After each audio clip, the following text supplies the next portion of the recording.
love telling stories. And my most favorite stories to tell are the ones that taught me a life lesson. Also because those are the only ones that I remember. I have a horrible memory. But if I learned a lesson, you better believe that I will never forget it. And this lesson I learned the day that I met my husband, Ernesto. It was in 2007. I was 25. He was 31 at the time, so you know my age by now. And we were both working at a health company that was located in downtown San Diego. Tall buildings, right at the center of downtown San Diego, across the street from Horton Plaza, the mall, restaurants, very busy. And it was the Thursday, but right before Good Friday. And our company at the time loved to celebrate. Every holiday, we'd all gather in the atrium. And because the next day was going to be Easter, they had somebody dress up as the Easter Bunny. So off we go downstairs to make line and get our picture taken with the Easter Bunny. And I'm making line, and I had just started working there, a few months ago, and I'm waiting in line. And off the corner of my eye, I see a guy with curly hair and glasses and cute little shoes and cute little stylish top, and he was very stylish with some nice jeans and some little cutoffs in them, and he's coming closer to me, and I'm thinking, oh my God, is this guy coming close to me? Being the prude girl that I was back then, and I'm not going to talk to him. Anyways, he comes up to me and says, I wasn't making eye contact with him, and he's like, hey, so you just started working here a little bit while ago, right? And I just say, yeah. That's it, thinking he's going to go away. And he says, well, oh yeah, I've seen you around, so how do you like it so far? And again, I just, very simple and dry, I really like it. It's fun. Thinking again he's going to leave, but he continues, and he's trying to make conversation. In any case, long story short, it ended because I was my little prude self. And then he walks off, I take my picture, and he takes his, and I see him perusing around, talking to other people, making conversation. I'm like, okay, this guy's just a little social. He's known around here, so he's that guy. And anyways, off we go with our day. And that same night, I was going to celebrate one of my coworkers' birthday. And so we went across the street to a restaurant that was called Rock Bottom. And the minute I entered, I check in with the hostess, so I'm behind, and then the minute I walk in, I see a guy with glasses and curly hair kind of sit up from his chair, and he saw me the minute I walked in. And here I am thinking, oh my gosh, it's this guy again. And I'm smiling because at that moment, I thought, oh boy, and I rolled my eyes, but inside I was kind of like giggling like a little girl, like, oh, it's that guy again.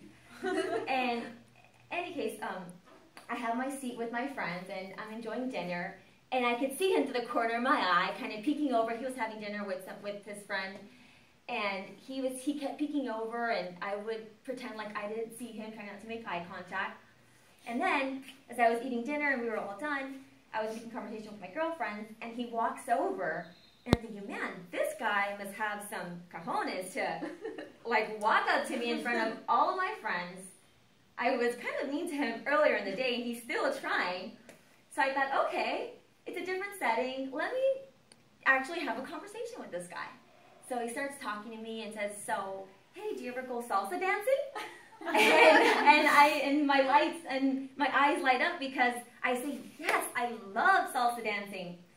And next thing you know, we're talking about our experiences, where we came from, where I live, what school I went to, and how long he had been at the company for. And we had a lot of things in common. So at the end of the night, I thought, okay, he's going to ask for my number. But he doesn't.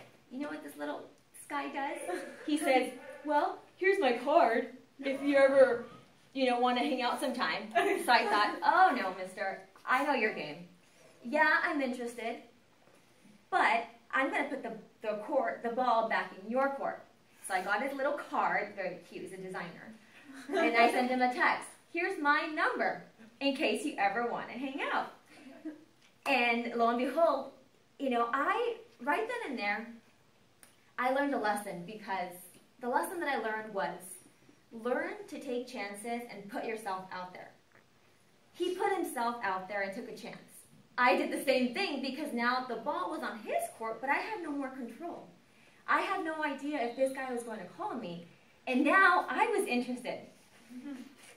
And we said our goodbyes, and the next day I went to visit my sister the entire day, and the whole time I was telling her about this guy that I had met, and how he was so cute with his little glasses and his curly hair, and he dances salsa, and he's so stylish. And I was just checking my phone to see if he would call, and nothing. Finally, I was about to leave Temecula, and I was saying my goodbyes, and I get a text. And I'm like, oh my gosh, it's him. And then I didn't respond to his text, and he calls me. And here I'm thinking, hello? Almost like dropping the phone. I'm like, hi. Try not casual. He says, hey, I was thinking, do you want to go, there's a class tonight. Do you want to go salsa dancing? And I said, well, coincidentally, sure. I don't have any plans. So anyways, long story short, that is the guy that I ended up marrying. And, the theme of the meeting is expectations and reality. It was never my expectation that I would make this man into my husband. And yet the reality is that this man did turn into my husband.